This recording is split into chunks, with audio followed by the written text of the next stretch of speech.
Welcome to wishful ಅಡುಗೆ ಮನೆ. ನೋಡಿ, ಇಲ್ಲಿ ನಾವು ಇವತ್ತೇ ಒಣ ಸೋಯಾನ ತೊಗೊಂಡಿದ್ದೀವಿ, ಹಸಿದೆಲ್ಲ ಡ್ರೈ ಇದೆ. ಸೊ ಈ ಥರ ನಾವು ಸೋಯಾ ಕಾಳನ್ನು ತೊಗೊಳ್ಳೋಣ. ಸೋಯಾ ಕಾಳಿಂದ ಇವತ್ತೇ ಹೈ ಪ್ರೋಟೀನ್ ಹೈ ವಿಟಮಿನ್ ಅಂಥದ್ದೊಂದು ರೆಸಿಪಿನ ನೋಡೋಣ. ತುಂಬ ಡಿಫ್ರೆಂಟಾಗಿದೆ. ಒಂದು ಸರ್ತಿ ಮಾಡಿ ನೀವು ವಾರದಗಟ್ಲೆನೂ ಕೂಡ ಸ್ಟೋರ್ ಮಾಡ್ಕೊಂಡು ಇಟ್ಕೋಬೋದು. ಚಿಕ್ಕವ್ರು ಇಟ್ಕೊಂಡು ದೊಡ್ಡವರಿಗೆ ಎಲ್ಲರಿಗೂ ತುಂಬ ಬೇಕಾಗಿರೋಂಥ ನ್ಯೂಟ್ರಿಷನ್ ಈ ಸೋಯಾದಲ್ಲಿ ಇರುತ್ತೆ. ಸೊ ಹಾಗಾಗಿ ಇವತ್ತೇ ಹೈ ಪ್ರೋಟೀನ್ ರೆಸಿಪಿನ ಬರೀ ಸೋಯಾಯಿಂದ ಯಾವ ಥರ ಮಾಡೋದು ಅಂತ ನೋಡೋಣ. ಈ ರೆಸಿಪಿ ನೋಡಿಬಿಟ್ಟು ನೀವು ಹೇಳ್ಬೋದು ಎಷ್ಟು ಚೆನ್ನಾಗಿ ಬಂದಿದೆ ಅಂತ. ಇಲ್ಲಿ ನಾನು 1 ಕಪ್ದಷ್ಟು ಸೋಯಾನ ತೊಗೊಂಡಿದ್ದೀನಿ. ಈ ಸೋಯಾನ ತೊಗೊಂಡ್ಬಿಟ್ಟು ಈ ಥರ ನೀರಲ್ಲಿ 10ರಿಂದ 12 ಗಂಟೆ ನಾನು ನೆನೆಸಿಟ್ಟಿದ್ದೆ. ಸೊ ನೋಡಿ ಎಷ್ಟು ಚಿಕ್ಕದಿತ್ತಂದರೆ ಸೋಯಾ ಕಾಳು, ಇಲ್ಲಿ ತೋರಿಸ್ತೀನಿ ನಾನು. ಸೊ ನೋಡಿ ಇಷ್ಟು ಚಿಕ್ಕದಿತ್ತಿದ್ದು ಸೋಯಾ ಕಾಳು, ಇವಾಗ ಇಷ್ಟೇ ಸೋಯಾ ಕಾಳು ನೀರಲ್ಲಿ ನೆನೆಸಿದ ನಂತರ ಡಬಲ್ ಆಗಿದೆ. ಇಲ್ಲಿ ನೀವು ನೋಡ್ಬೋದು ಡಿಫ್ರೆನ್ಸು ನೋಡಿ. ಬಟ್ ಚೆನ್ನಾಗಿ ನೆನಿಬೇಕು. 10 ಅವರ್ಸ್ ಆದರೆ ನೀವು ನೆನೆಸಿದ್ರೆ ನಮ್ಮ ರೆಸಿಪಿ ತುಂಬ ಚೆನ್ನಾಗಿ ಬರುತ್ತೆ. ಬಾಯಲ್ಲಿಟ್ಟರೆ ಬೆಣ್ಣೆ ಥರ ಕರಗುತ್ತೆ, ಅಷ್ಟು ಸಾಫ್ಟಾಗಿ ಬರುತ್ತೆ. ಸೊ ಇವಾಗ ಏನು ಮಾಡೋಣ ಅಂದರೆ, ಇದು ನೆಂದಿರೋ ಸೋಯಾನ ನಾವು ಹಿಂಗೆ ಲೈಟಾಗಿ ಒಂದು ಸ್ವಲ್ಪ ಕೈಯಿಂದ ರಬ್ ಮಾಡ್ಕೊಳ್ಳೋಣ. ಬಟ್ ಸಿಪ್ಪೆ ಯಾಕೆ ತಕ್ಕೋಬೇಕು ಅಂದರೆ, ಸಿಪ್ಪೆ ತೆಗೆದಿದ್ರೆ ತುಂಬ ಸಾಫ್ಟಾಗಿ ಬರುತ್ತೆ. ನೋಡಿ ಈ ಥರ ಲೈಟ್ ಕೈಯಿಂದ ರಬ್ ಮಾಡಿಬಿಟ್ಟು ತಗೊಂಡಿರೋದು. ನೀವು ಬೇಕಂದ್ರೆ ನಿಮ್ಮ ಹತ್ರ ತುಂಬ ಜಾಸ್ತಿ ಟೈಮ್ ಇದೆ ಅಂದರೆ ನಾವು ಅವರೆಕಾಳು ಎಲ್ಲ ಇತ್ತಕ್ತೀವಿ ನೋಡಿ, ಆ ಥರ ಕೂಡ ನೀವು ಇತ್ತಕ್ಬಿಟ್ಟು ತೆಗಿಬೋದು ನೋಡಿ ಈ ಥರ. ಸೊ ಇವಾಗ ಇದ್ರೊಳಗಡೆ ಇನ್ನೊಂದು ಸ್ವಲ್ಪ ನೀರನ್ನು ಹಾಕ್ಕೊಳ್ಳೋಣ. ನೋಡಿ ಇದ್ರೊಳಗಡೆ ಇನ್ನೊಂದು ಸ್ವಲ್ಪ ನೀರನ್ನು ಹಾಕ್ಕೊಂಡ್ಬಿಟ್ಟು ಒಂದು ಸರ್ತಿ ಕೈ ಆಡಿಸ್ಕೊಂಡು, ಇವಾಗ ಇದು ಮೇಲ್ಗಡೆ ಸಿಪ್ಪೆ ಬರುತ್ತಲ್ಲ ಇದನ್ನು ನಾವು ತಗೊಳ್ಳೋದು ಈಸಿನೇ ಇದೆ, ತುಂಬ ಟಫ್ ಏನಿಲ್ಲ ಸಿಪ್ಪೆ ತೆಗೆಯೋದು. ಯಾವ ಥರ ತೆಗೆಯೋದು ಅಂತ ಹೇಳ್ತೀನಿ ನೋಡಿ. ಕೆಳಗಡೆ ಒಂದು ಬಾಣಲಿನ ತೊಗೊಂಡಿದ್ದೀನಿ, ಅದ್ರ ಮೇಲ್ಗಡೆ ಒಂದು ಜಡಿನ ಇಡೋಣ. ಜಡಿನ ಇಟ್ಬಿಟ್ಟು ಇವಾಗ ನಾವೇನು ಇಟ್ಟಿದ್ದೀವಲ್ಲ ನೀರು ಹಾಕಿ ಅದನ್ನು ಈ ಥರ ತಗೊಳ್ಳೋಣ ಅಂತೆ. ಸೊ ನೋಡಿ ತಗೊಳ್ಳೋದು ತುಂಬ ಈಸಿ ಇದೆ. ಒಂದು ಸರ್ತಿ ಈ ಥರ ತಗೊಂಡ್ಬಿಟ್ಟು ಮತ್ತೆ ಇದ್ರ ಒಳಗಡೆ ನಾವು ನೀರು ಹಾಕಿದರೆ ನೀಟಾಗಿ ಮತ್ತೆ ಸಿಪ್ಪೆ ಮೇಲೆ ಬರುತ್ತೆ. ಒಂದು ಸ್ವಲ್ಪ ನಾವು ಈ ಥರ ಕೈ ಆಡಿಸಿದರೆ ನೋಡಿ ಈ ಥರ ಸಿಪ್ಪೆ ಮೇಲೆ ಬರುತ್ತೆ.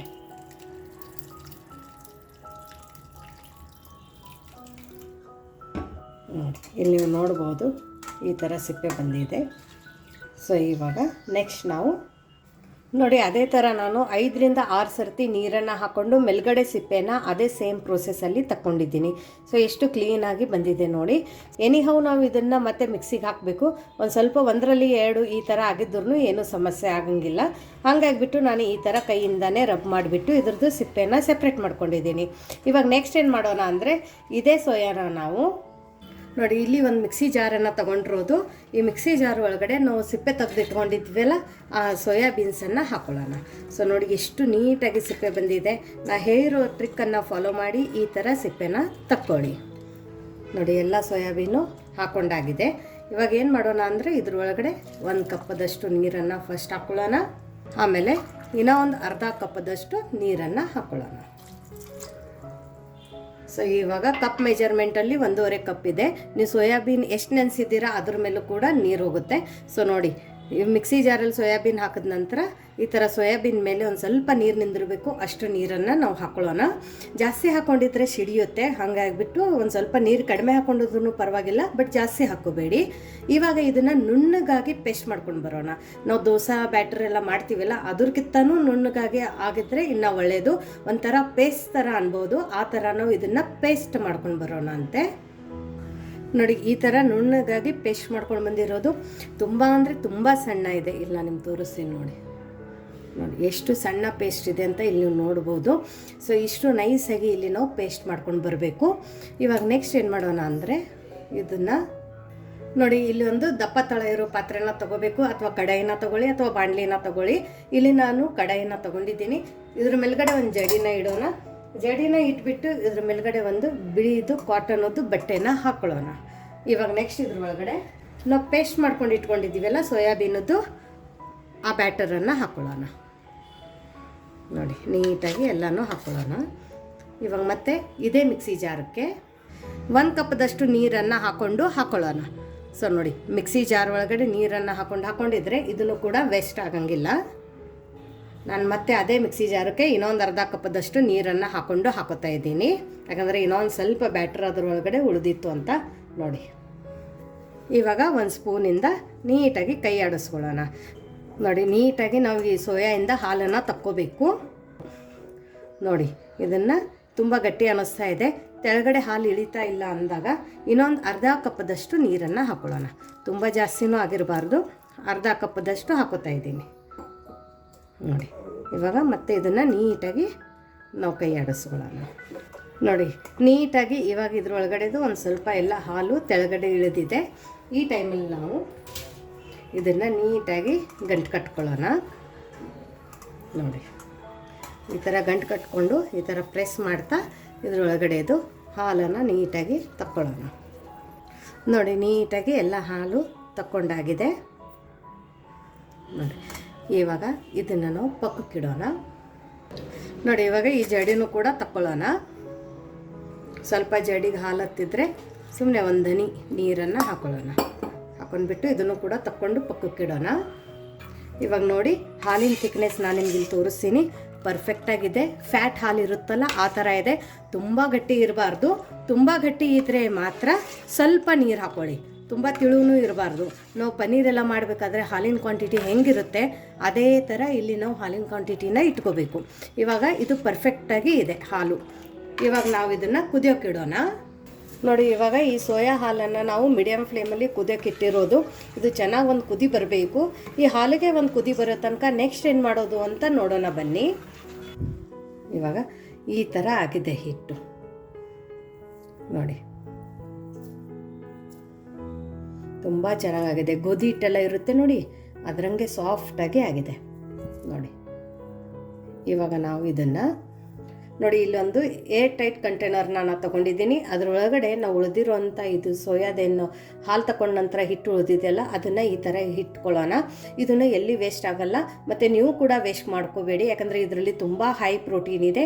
ಹಾಗಾಗಿಬಿಟ್ಟು ಚಪಾತಿ ಹಿಟ್ಟದಲ್ಲಿ ಅಥವಾ ಅಕ್ಕಿ ರೊಟ್ಟಿ ಮಾಡಬೇಕಾದ್ರೆ, ರಾಗಿ ರೊಟ್ಟಿ ಮಾಡಬೇಕಾದ್ರೆ, ತಾಲಿಪಿಟಿ ಮಾಡಬೇಕಾದ್ರೆ, ಪರಾಟ ಮಾಡಬೇಕಾದ್ರೆ ಇದನ್ನು ನೀವು ಯೂಸ್ ಮಾಡ್ಕೋಬೋದು. ಒಂದು ಸರ್ತಿಗೆ ಒಂದು ಉಳ್ಳೆನ ಯೂಸ್ ಮಾಡ್ಕೋಬೋದು. ಮನೆಯಲ್ಲಿ ಜಾಸ್ತಿ ಜನ ಇದ್ದಾರೆ, ನಾವು ಜಾಸ್ತಿ ಮಾಡ್ತೀವಿ ಅಂದರೆ ಒಂದೇ ಸರ್ತಿಗೆ 2 ಉಳ್ಳೆನ ಕೂಡ ಯೂಸ್ ಮಾಡಿಕೊಂಡು ನೀವು ಮಾಡ್ಕೋಬಹುದು. ಸೊ ಇವಾಗ ಇದನ್ನು ನಾವು ಕ್ಯಾಪನ್ನು ಮುಚ್ಚಿಬಿಟ್ಟು ಫ್ರಿಜ್ಜಲ್ಲಿ 1 ವಾರ ಇಟ್ಟಿದ್ರು ಇದು ಕೆಡಂಗಿಲ್ಲ. ಹಾಗಾಗಿ ಇವಾಗ ನಾನು ಇದನ್ನು ಫ್ರಿಜ್ ಒಳಗಡೆ ಇಟ್ಕೋತಾ ಇದ್ದೀನಿ ನೋಡಿ. ಹಾಲಿಗೆ ಒಂದು ಕುದಿ ಬಂದಿದೆ. ಸೊ ಇವಾಗ ಒಂದು ಹಾಲಿಗೆ ಕುದಿ ಬಂದರೆ ಕಂಟಿನ್ಯೂಸ್ ಆಗಿ ನಾವು ಇದೇ ಥರ ಕೈ ಆಡಿಸ್ತಾ ಒಂದು 4 ನಿಮಿಷ ಆದರೆ ನಾವು ಇದನ್ನು ಮೀಡಿಯಮ್ ಫ್ಲೇಮಲ್ಲಿ ಕುದಿಸ್ಬೇಕು. ಯಾಕಂದರೆ ಸೋಯಾ ಹಾಲಿಂದು ಹಸಿ ಅಂಶ ಹೋಗೋ ತನಕನೂ ನಾವು ಇದು ಕುದಿಸ್ಬೇಕಾಗುತ್ತೆ. ನಾವು ಚೆನ್ನಾಗಿ ಕುದಿಸಿಲ್ಲ ಅಂದರೆ ಹೊಟ್ಟೆ ನೋವು ಬರುತ್ತೆ ಅಥವಾ ಇದನ್ನು ಹಸಿ ಅಂತ ವಾಸನೆ ಬರುತ್ತೆ. ಹಾಗಾಗಿಬಿಟ್ಟು ನಾವು ಇದನ್ನು ಒಂದು 4 ನಿಮಿಷ ಮೀಡಿಯಮ್ ಫ್ಲೇಮಲ್ಲಿ ಕಂಟಿನ್ಯೂಸ್ ಆಗಿ ಇದೇ ಥರ ಕೈ ಆಡಿಸ್ತಾ ಕುದಿಸ್ಕೊಳ್ಳೋಣ ಅಂತೆ ನೋಡಿ. ಇವಾಗ ಈ ಸೋಯಾ ಹಾಲು ತುಂಬ ಚೆನ್ನಾಗಿ ಕುದ್ದಿದೆ. ಒಂದು 4 ನಿಮಿಷ ನಾವು ಇದನ್ನು ಕುದಿಸ್ಕೊಂಡಿದ್ದೀವಿ ಮೀಡಿಯಮ್ ಫ್ಲೇಮಲ್ಲಿ.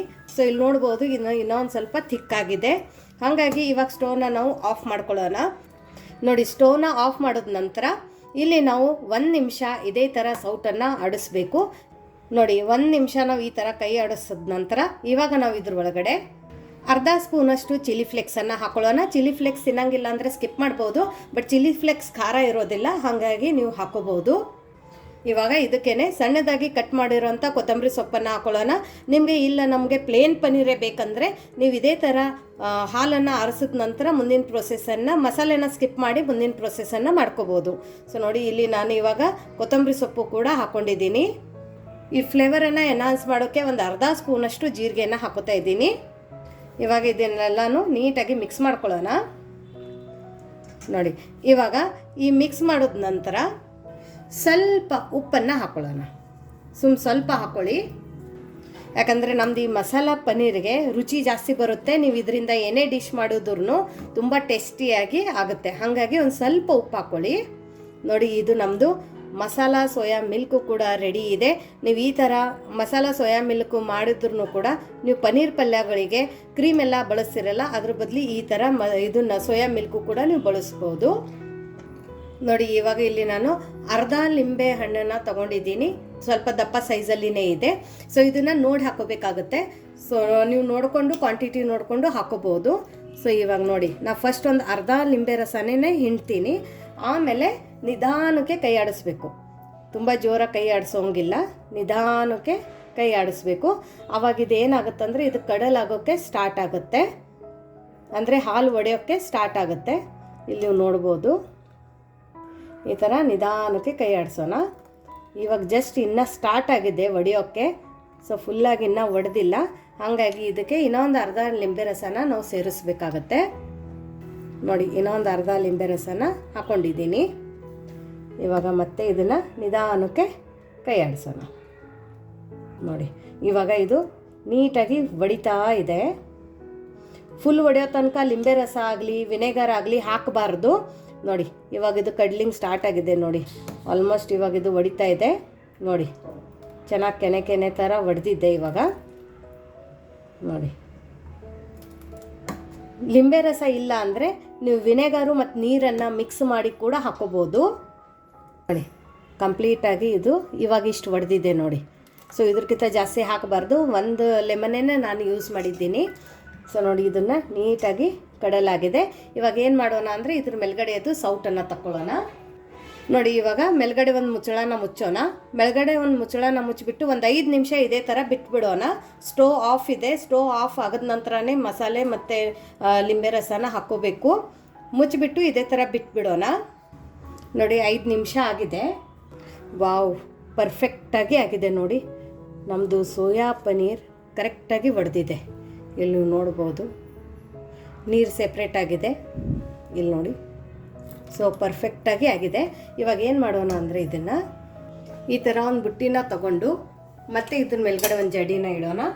ಆಮೇಲೆ ನಾವು ಮೊದಲು ತೊಗೊಂಡಿದ್ದೀವಲ್ಲ ಬಟ್ಟೆ, ಅದೇ ಬಟ್ಟೆನ ನಾನು ಇಲ್ಲಿ ಮತ್ತೆ ತೊಗೊಂಡಿರೋದು. ತೊಳೆದ್ಬಿಟ್ಟು ತೊಗೋಬೇಕು. ಇವಾಗ ಇದ್ರೊಳಗಡೆ ನಾವು ಪನ್ನೀರ್ ಹಾಕೊಳ್ಳೋಣ.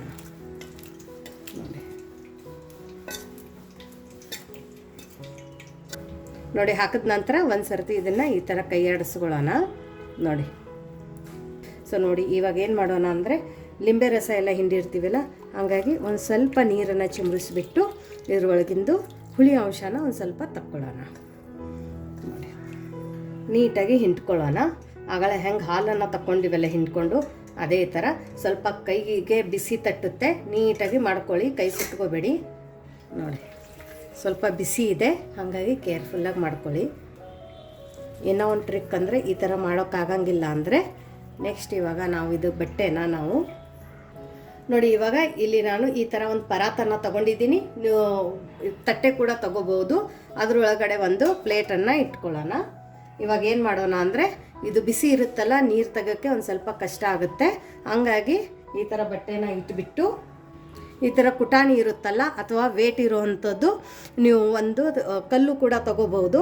ಬಟ್ ನನ್ನ ಹತ್ರ ಕುಟಾಣಿ ಇದೆ ಅಂಥೇಳಿ ಕುಟಾಣಿನ ತೊಗೊಂಡಿದ್ದೀನಿ. ಇಲ್ಲಿ ನೋಡಿ, ಎಷ್ಟು ನೀಟಾಗಿ ಇದರೊಳಗಡೆ ನೀರು ಸೆಪ್ರೇಟ್ ಆಗುತ್ತೆ. ಕೈನೂ ಕೂಡ ಸುಡಂಗಿಲ್ಲ. ನೋಡಿ ನೋಡಿ, ಈ ಥರ ಪ್ರೆಸ್ ಮಾಡಿದಾಗ ನೀಟಾಗಿ ನೀರು ಆಚೆ ಬರುತ್ತೆ. ನೋಡಿ, ಸ್ವಲ್ಪ ಎತ್ಬಿಟ್ಟು ಮತ್ತೆ ಪ್ರೆಸ್ ಮಾಡಿ ಮತ್ತೆ ನೀರು ಬರುತ್ತೆ. ಮತ್ತು ಜಾಸ್ತಿ ನೀರು ತೆಗ್ದಾಗ ಏನಾಗುತ್ತಂದರೆ ನಮ್ಮದು ಪನ್ನೀರು ಚೆನ್ನಾಗಿ ಬರೋಂಗಿಲ್ಲ, ಡ್ರೈ ಆಗಿ ಬರುತ್ತೆ. ಇವಾಗ ನಾನು ಇದಕ್ಕೆ ಒಂದು ಶೇಪ್ ಕೊಡ್ತೀನಿ. ಸೊ ಹಾಗಾಗಿ ಇಲ್ಲಿ ಗಂಟನ್ನು ಕಟ್ಟಬೇಡಿ, ಒಂದು ನಾಟನ್ನು ಹಾಕೋಬೇಡಿ. ನಾಟ್ ಹಾಕಿದರೆ ಲೂಸ್ ಮಾಡ್ಕೊಳ್ಳಿ. ಆಮೇಲೆ ಈ ಥರ ಸ್ಪ್ರೆಡ್ ಮಾಡ್ಕೊಳ್ಳೋಣ. ಇದ್ರ ಮೇಲ್ಗಡೆ ಇನ್ನೊಂದು ಪ್ಲೇಟನ್ನು ಇಟ್ಟು ವೇಟನ್ನು ಇಟ್ಬಿಡೋಣ. ಸೊ ಇದೇ ಥರ ನಾವು ಇದನ್ನು 1 ಅವರ್ ಬಿಡೋಣ ಅಂತೆ. ಸೊ 1 ಅವರ್ ಆದಮೇಲೆ ನೋಡೋಣ ನಮ್ಮದು ಸೋಯಾ ಪನ್ನೀರ್ ಯಾವ ಥರ ಬಂದಿರುತ್ತೆ ಅಂತ. ನೋಡಿ, ಇವಾಗ 1 ಅವರ್ ಆಗಿದೆ. ನಾವು ಮೇಲ್ಗಡೆ ಏನು ವೇಟನ್ನು ಇಟ್ಟಿದ್ವಲ್ಲ ಅದೆಲ್ಲನೂ ತಕ್ಕೊಳ್ಳೋಣ ಅಂತೆ. ನೋಡಿ,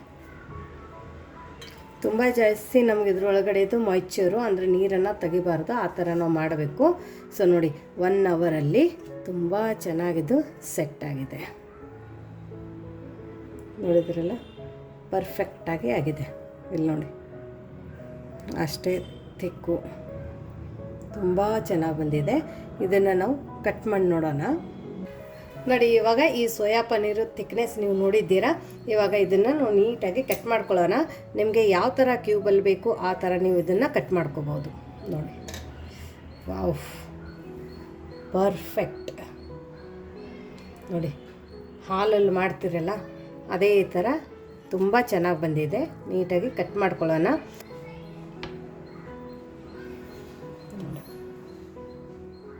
ಎಷ್ಟು ಪರ್ಫೆಕ್ಟಾಗಿ ಬಂದಿದೆ ನೋಡಿ.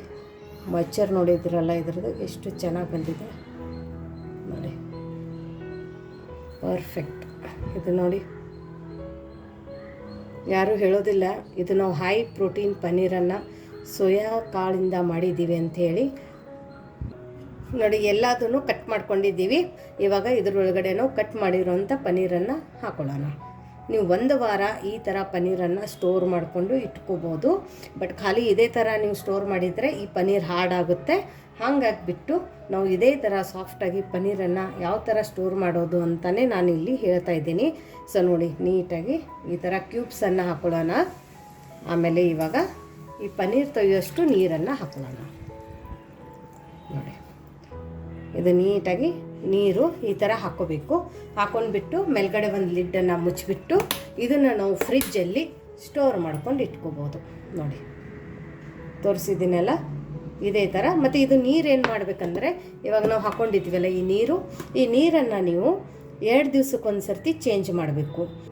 ಸೊ ನೋಡಿದ್ರಲ್ಲ, ಇವತ್ತೇ ನಾವು ಎಷ್ಟು ಈಸಿಯಾಗಿ ಈ ಸೋಯಾ ಪನ್ನೀರನ್ನು ಮಾಡಿದ್ದೀವಿ ಅಂತ ಹೇಳ್ಬಿಟ್ಟು. ಸೊ ವೆಗನ್ ಇದ್ದವರು ಕೂಡ, ಯಾರು ಹಾಲು ತಿನ್ನಂಗಿಲ್ಲ ಅವರು ಕೂಡ ಈ ಥರ ಪನ್ನೀರನ್ನು ಮಾಡ್ಕೊಂಡು ತಿನ್ಕೋಬೋದು. ಮಿಲ್ಕ್ ಪೌಡರು ಇಲ್ಲದೆ, ಹಾಲು ಇಲ್ಲದೆ, ಬರೇ ಸೋಯಾಯಿಂದ ಈ ಥರ ಪನ್ನೀರನ್ನು ಒಂದು ಸರ್ತಿ ಮಾಡಿ ಹೇಗೆ ಬಂತು ಅಂತ ಕಮೆಂಟ್ ಮೂಲಕ ತಿಳಿಸೋದನ್ನು ಮರಿಬೇಡಿ. ಮತ್ತೆ ಸಿಗೋಣ ನಾವು ಇದೇ ಥರ ಹೊಸ ರೆಸಿಪಿ ಜೊತೆ ವಿಶ್ಫುಲ್ ಅಡುಗೆ ಮನೆಯಲ್ಲಿ. Thank you.